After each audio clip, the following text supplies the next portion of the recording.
애청자 여러분 안녕하세요. 사도행전을 공부하는 시간입니다. 내 증인이 되리라 진행의 백성희입니다. 네, 여러분 안녕하세요. 강승규입니다. 예루살렘 교회에서 이방인 그리스도인들에게 모세의 율법과 관련하여 지침서를 보내준 후 교회가 안정되고 기쁨 속에서 믿음 생활을 잘 해나갔고, 그런 중에 바울 일행이 다시 선교 여행을 떠나려 하는 시점에서 안타깝게도 바울과 바나바 사이에 다툼이 일어나서 결국 서로 헤어지게 되는 일이 생겼습니다. 네, 안타까운 일이었지요. 네. 예, 하지만 성경은 누가 옳고 누가 틀리다 하는 것을 말씀하시지 않습니다. 이런 일로 인하여 둘이 헤어져 각자의 길로 선교를 하게 되었다는 것을 밝히실 뿐이죠. 네. 그리고 이후에 다른 서신서들을 볼 때에 바나바와 바울이 헤어졌다고 해서 이들이 원수처럼 지낸 것은 아니라는 사실도 말씀을 드렸습니다. 네, 서로 중요하게 생각하는 점이 달라서 헤어지기는 했지만 그래도 본질은 예수 그리스도의 복음을 전하는 것이기에 계속해서 동역자로 지낸 것을 볼 수 있었습니다. 네, 그렇죠. 우리가 분명히 배워야 할 점입니다. 네. 성령 하나님께서 각 사람에게 은사를 주시고 교회의 유익을 위해 일하게 하십니다. 서로 다른 은사를 받는 경우 바라보는 관점이 다를 수도 있지만 결국 그 모든 결과는 교회의 유익으로 나타나야 하지요. 이것을 생각하며 우리에게 주어진 사명을 잘 감당해 나가기 바랍니다. 아멘. 이렇게 바나바와 헤어진 후에 바울은 새로운 동역자 실라와 함께 자신의 고향인 다소가 있는 수리아와 길리기아 쪽으로 갔고, 그 후에 더베와 루스드라에 가서는 디모데를 만나는 장면까지 보았습니다. 네.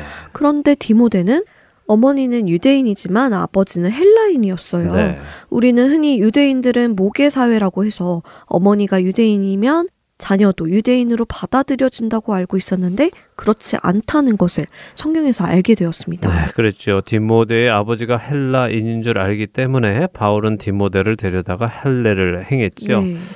그것은 디모데의 어머니가 유대인이라고 해서 유대인들이 디모데를 유대인으로 받아들인 것은 아니라는 것입니다. 지난 시간 끝에 제가 그런 질문을 드렸는데요. 네. 바울은 이방인이 그리스도인이 되고 할례 받는 것을 반대하는 사람인데 디모데는 받게 한 것이 이상하다고요. 예, 그렇게 물어보셨죠. 네. 예, 사실 바울은 갈라디아서 5장 3절에서 내가 할례를 받는 각 사람에게 다시 증언하노니 그는 율법 전체를 행할 의무를 가진 자라라고 할 만큼 이방인들이 할례 받는 것에 대해 반대를 했습니다. 네. 그런 그가 디모데에게 할례를 받게 한 것이 뭔가 앞뒤가 안 맞는 것처럼 보이기도 합니다만 네. 사실 우리는 바울이 말하려는 것의 본질을 이해해야 합니다. 본질을 이해하지 않고 현상만 보면 오해할 수 있죠. 본질을 이해하지 않고 현상만 보면 오해할 수 있다고요. 예, 그러니까 바울이 금하는 것은 할례 자체가 아니라는 것입니다.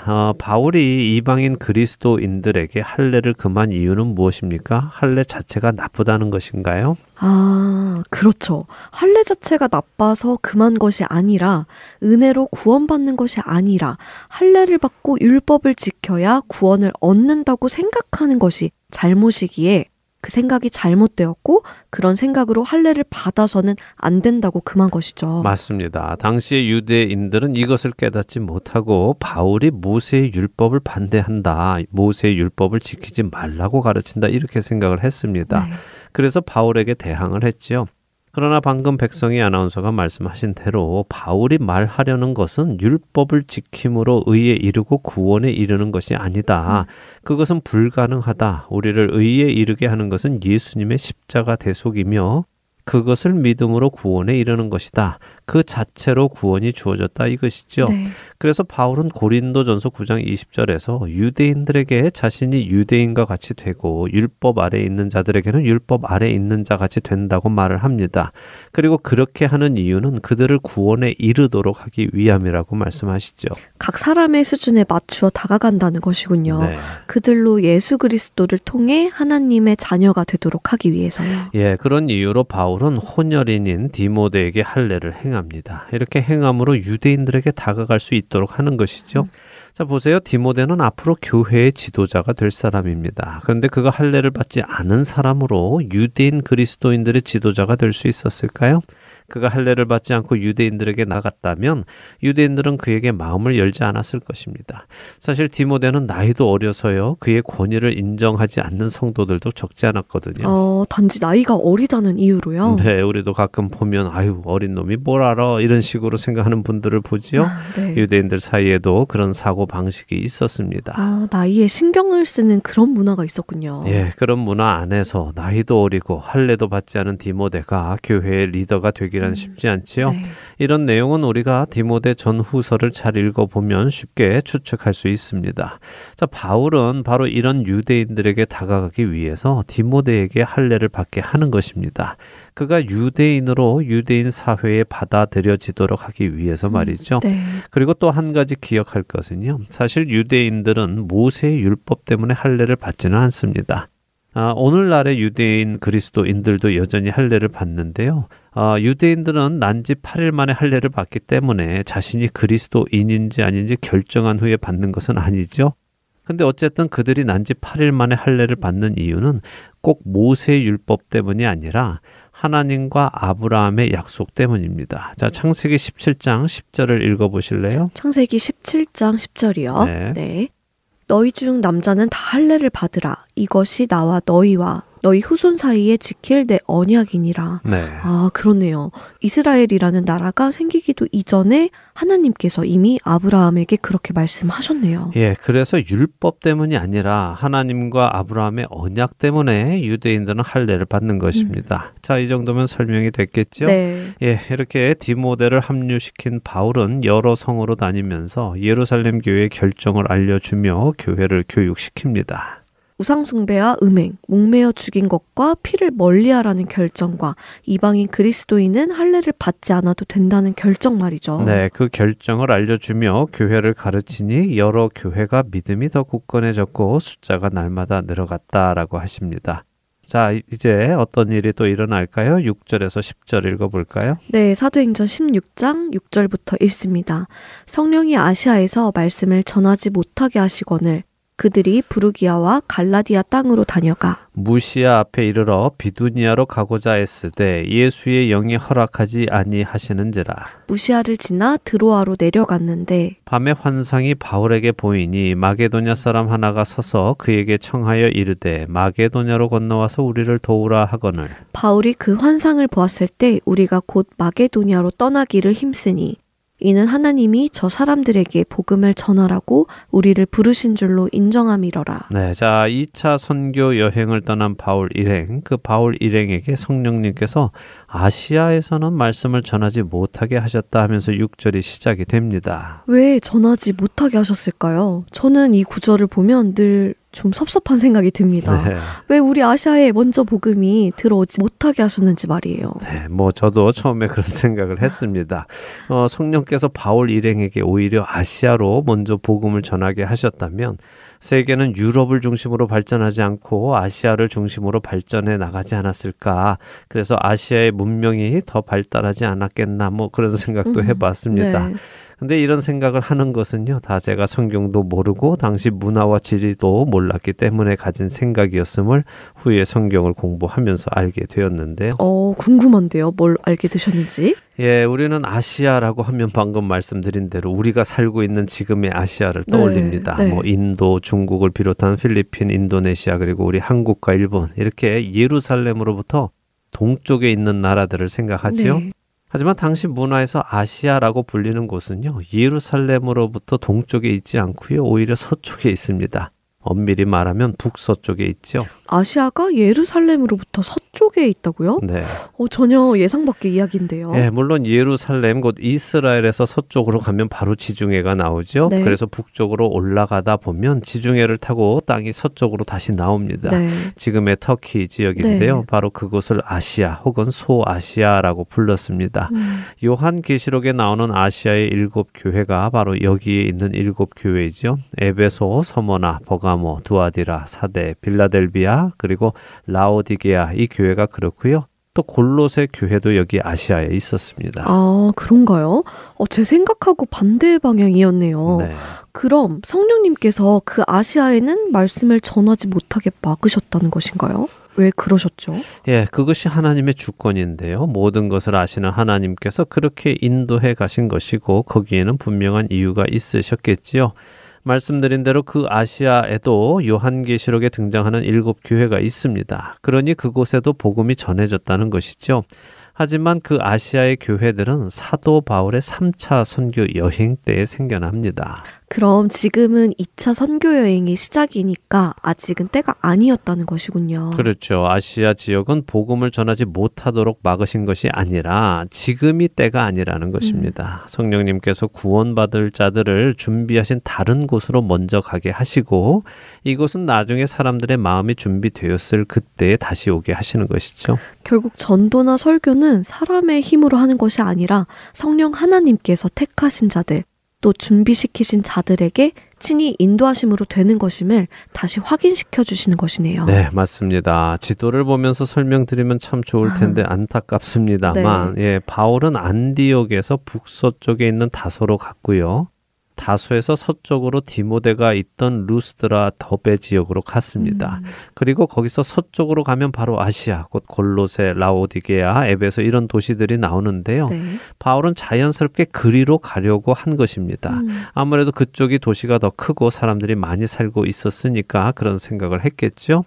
그러나 그것은 사도 바울의 인간적인 생각이었습니다. 인간적으로는 그렇게 가는 것이 좋아 보입니다만 성령님의 생각은 다르셨다는 것이지요. 그렇다면 사도 바울도 성령님과 다른 생각을 가질 수도 있었다는 것이네요. 그럼요. 사도 바울이라도 성령님께 묻지 않았다면 그럴 수 있는 것입니다. 자, 그런데 우리가 6절과 7절을 잘 보면 이런 해석도 가능할 것 같습니다.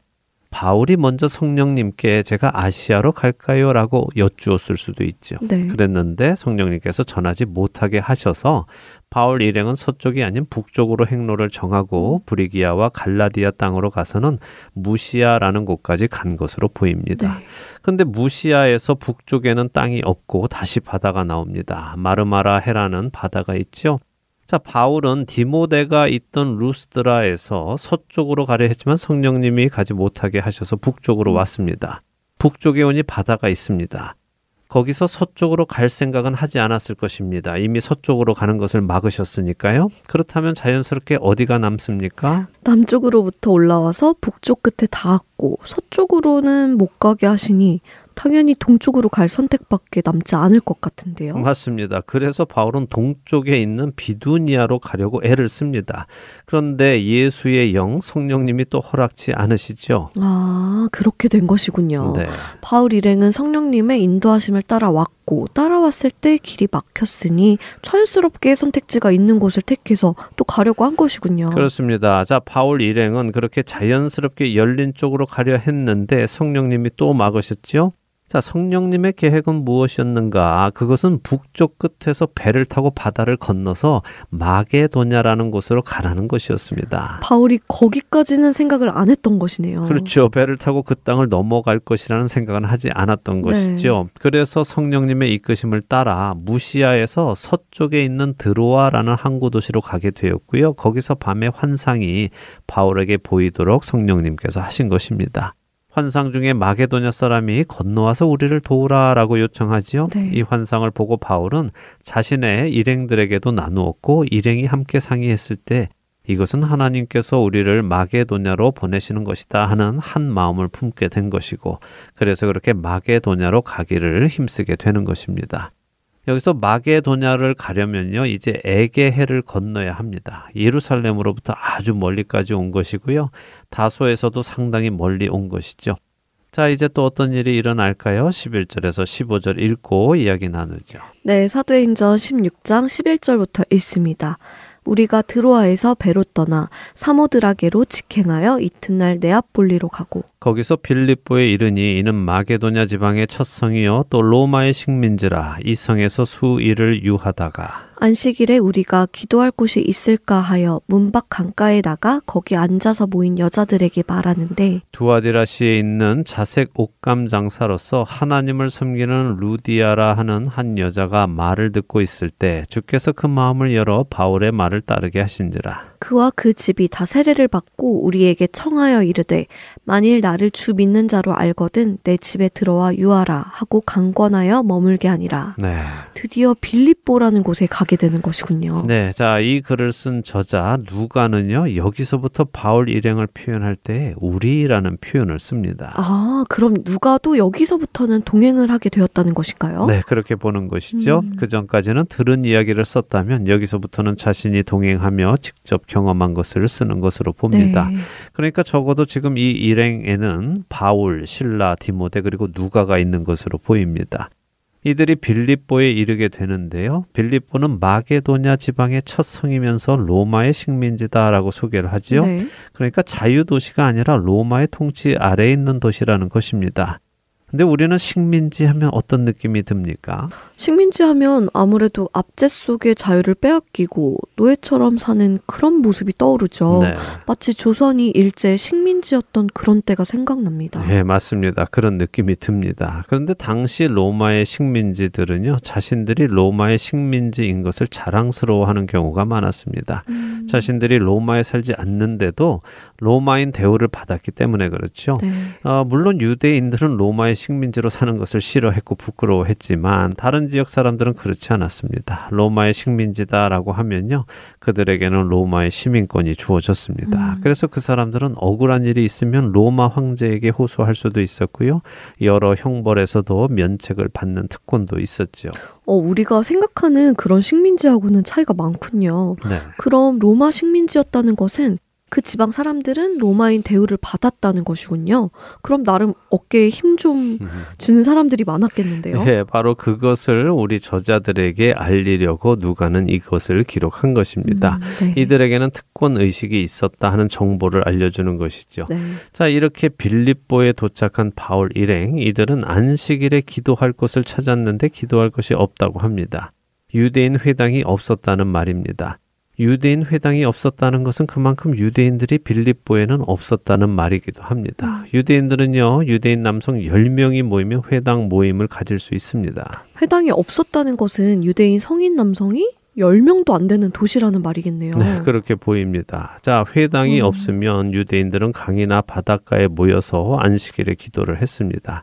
자, 바울은 어디를 가도 늘 유대인을 먼저 찾습니다. 그는 복음을 전할 때 꼭 유대인을 찾아 먼저 전하고 그 후에 이방인에게 전하죠. 네, 그게 질서라고 전에부터 말씀해 주셨어요. 네. 여기서도 역시 마찬가지네요. 그렇습니다. 이렇게 강가에 나갔다가 여성들을 만났습니다. 그런데 우리 한글 성경으로 보면 바울 일행이 강가에 갔다가 여인들이 있는 것을 보고 말을 건 것처럼 보입니다만 원어적으로 보면요, 바울 일행이 강가에 가서 앉아서 기도하는 중에 여성들이 모여들었고 그 여성들을 향해 바울 일행이 말씀을 전했다 하는 의미입니다. 아, 좀 다르네요. 그럼 바울 일행이 기도하고 있으니까 하나님을 섬기는 여성들이 관심을 가지고 가까이 온 것이고 그런 그녀들에게 복음을 전한 것이군요. 맞습니다. 자, 이렇게 만난 여성들 사이에 두아디라 출신의 여성이 있었다고 하시죠? 네, 그 유명한 루디아라는 여성이네요. 네, 그런데 루디아는 그녀의 이름은 아닙니다. 두아디라 시가 위치한 지역 이름이 루디아입니다. 이것은 염색과 의복 제조업의 중심지로요, 특히 자주색 염료가 유명한 곳이기도 합니다. 자주색 염료와 옷감은 비싸서 로마 왕족의 겉옷이나 부유한 로마 시민들만 입을 수 있었죠. 그래서 그녀를 루디아다라고 부르는 것은요, 그녀의 출신지를 따서 붙인 별명입니다. 한국 사람들도 이름 대신에 안성댁, 경주댁 이렇게 예전에는 불렀잖아요. 아, 시집온 여인들의 출신지를 가지고 부른 것처럼요. 네, 그렇죠. 자, 루디아가 자색 옷감 장사라고 소개를 하고 그녀가 하나님을 섬기는 사람이다라고 소개를 합니다. 그 말은 그녀가 유대인이 아니다라는 의미입니다. 유대인이면 당연히 하나님을 섬기기 때문이죠. 네. 자, 이 루디아의 이야기 다음 시간에 계속해 나가겠습니다. 네, 궁금해집니다. 이렇게 성령님께서 친히 복음을 전할 자들을 준비하시고 인도에 나가시는 것을 보며 구원은 정말 우리의 노력으로 되는 것이 아니라 하나님의 은혜임을 다시 한번 확인하게 됩니다. 구원의 은혜를 주신 주님께 감사하며 오늘 내 증인이 되리라 마치겠습니다. 네, 다음 주에 다시 뵙겠습니다. 안녕히 계십시오. 안녕히 계세요.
지켜주시